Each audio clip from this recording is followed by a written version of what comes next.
Hello everyone, my name is Adristea, and I've been having a problem. I don't know what to paint. Wait, what's that? Dark Angels. That's right, it's the painting Platypus Palooza by Flashing Badger Painting, hosted on his Discord. I was given Tim, and Tim has Dark Angels. And I know nothing about Dark Angels, so just give me 1 second.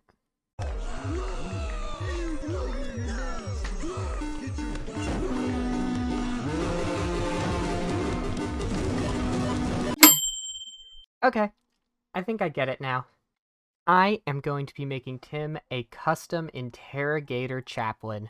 Looking through the Dark Angels he posted in the Discord, there didn't seem to be an Interrogator-Chaplain amongst them, and from my research and asking my friends, it seemed to be the thing that was the most Dark Angels. So to make this Interrogator-Chaplain, I'm going to be using quite a bit of different kits, including the Chaplain on Motorbike, the Commemorative Series Inquisitor, the Stormcast Knight or Lord Relictor. I'm going to be using the bottom cloak part of the Skaven Tide Lord. Lord Terminos, that's his name. And we're going to be clipping him a bit. So first, I'm going to start by getting the legs right. It took me a long time to get these legs right. The ones I landed on, I think, are from the Horus Heresy Terminators. I don't know which one. It's not Cataphracti, the other one. Tartaros pattern, I think. And this took a lot of cutting and fiddling. And you can barely see them, but I just wanted the boots to look like Space Marine boots instead of anything else. So it's barely gonna matter, but hey, it's worth it in the end, I think. For the torso, I am using the upper half of the Chaplain on Motorbike that I got in my Combat Patrol magazine. I turned the legs and the motorbike into a biker lord for my Emperor's Children, but that means I was left with the top half of a Chaplain. And this was actually very nice because it already has the bone details. So I try it on with some blue tack to make sure everything fits together. And then I saw off the arm that's already up because I want to replace it with the pointing arm with the beads and the relic from the Dark Angels upgrade sprue. Next is the weapon. Now to make a left-handed Crozius, I had to take the right-handed Crozius and swap it around to the left hand, which required some pinning, but otherwise wasn't too difficult. I'm pretty sure the hand I sourced was the hand holding the banner from the Lord Relictor, but I don't actually remember now if that was the case.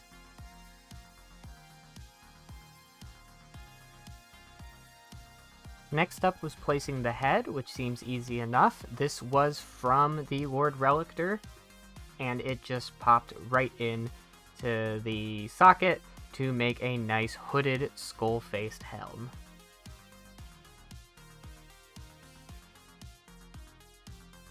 I attached his backpack, and for now, I put on the topper from the Dark Angels upgrade sprue, but I change it later to something a little bit more custom. And then it's time to cover him in greebles.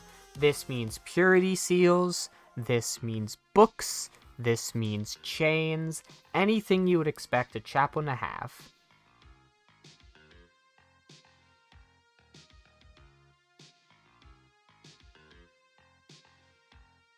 Finally attaching the shoulder pauldrons from the Dark Angels upgrade sprue.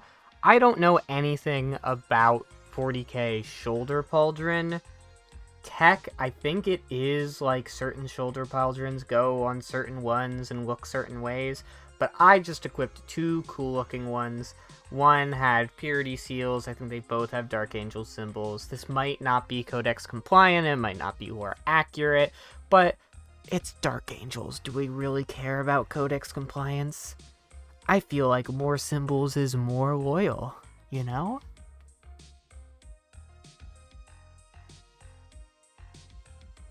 And of course, I thought he was looking a little bleak, so after putting the pauldrons on, I put on even more greebles, including another book, and I forgot to mention earlier, he does have a little skull pendant. he also needs a friend. His first friend. I don't have any servo skulls, but from the Inquisitor Ostradont, whatever his name is, Warhammer Plus box, there is a Vox skull. So I figured, what better way to serve the Emperor and convert the Fallen than yelling at them extra loud with a big speaker on your shoulder. This is the point where I didn't like the join between the backpack topper and the backpack, so I make a custom one with an iron halo. I think this iron halo is the one that's supposed to go with the biker chaplain, and then I put a little skull in it.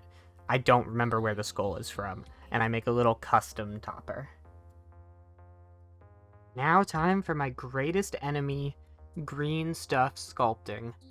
I am fine with gap filling, but as soon as it comes to sculpting, so to make these little cords to help keep everything together, because they're a little more monk-like than the chains like that I'd associate with Black Templar, this is what my friends told me to do. I roll out a small little wormy dealy of green stuff, braid it together with itself, cut it, and use it to wrap up stuff so it doesn't just look like it's floating. Finally, it's basing time! So Tim's basing scheme is pretty simple, even though this doesn't actually look that much like it, because I'm missing something. But we can ignore that, and he can do it when we get there. But it's pretty much just cork, slapped on, covered in some mud, and then you paint over that. So that's exactly what I do here. Normally, an Inquisitor-Chaplain goes on like a 40 or maybe even a 32. I'm putting it on a 50.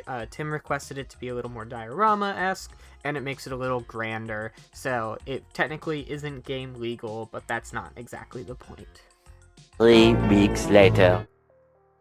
So Tim's Dark Angel scheme is a little hard to tell in these pictures, but it's green armor, it's just very dark green armor, and red cloaks, which of course is really, really problematic when you're trying to paint something with black armor. Where does the green go? Because the Dark Angel's gotta be green. So to start off, I decided by painting the cloak green and then putting as many red like highlight details as I could, but I really wanted that Dark Angel's green in there because the armor was Chaplain black. I also decided my green wasn't the right green. It was too army green, too camo green, whereas Dark Angels really have a kind of almost turquoise color to their green.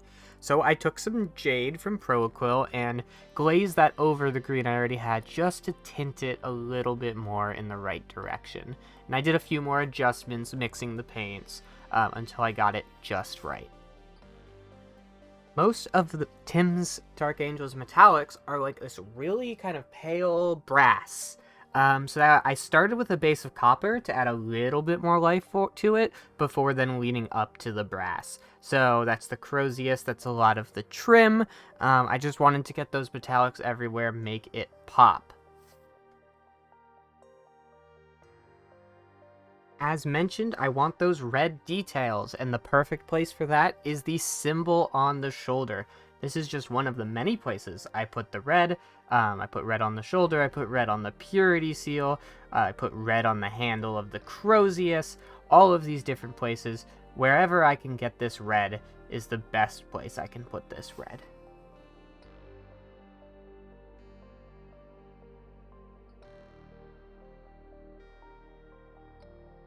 Bones and paper.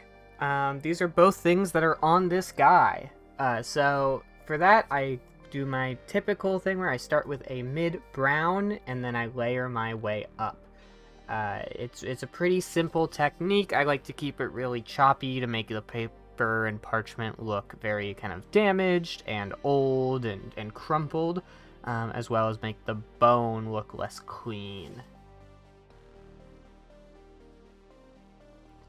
Also, when the cameras were off, I put on the ivory white. There are two main places this is on, and that is the beads around his hand, which will be important later, as well as the edge of the Crozius. I wanted to match the Interrogator-Chaplain official model a little more, so rather than have it be all gold, I wanted to put that kind of white feathery tip.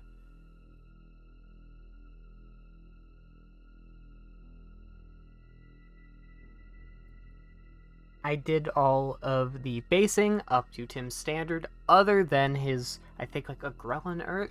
He has some sort of paste that adds like little stones and stuff, and I'm hoping that if he wants to run this or like put it up to him, he'll add that to the base because it's kind of the only thing missing right now. But yeah, the base is all done to that.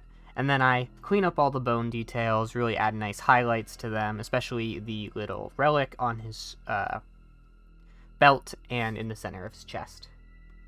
Now this is probably the least noticeable detail. In fact, it might even look like a mistake, which is annoying because I think it is the most important detail I learned about the Interrogator-Chaplain.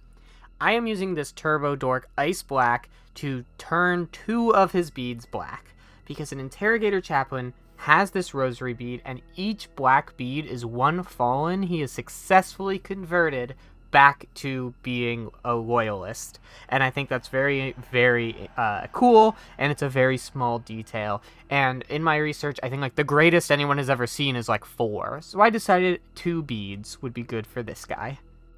Then I finally got my hands on some Watchers in the Dark just to add him his second friend, this one going on the base in front of him. So I paint that up with the red robes to kind of bring it back into Tim's army, and a nice good smoke sensor. Finally, I had to pack it away with a few snacks for Tim and his family and ship it off.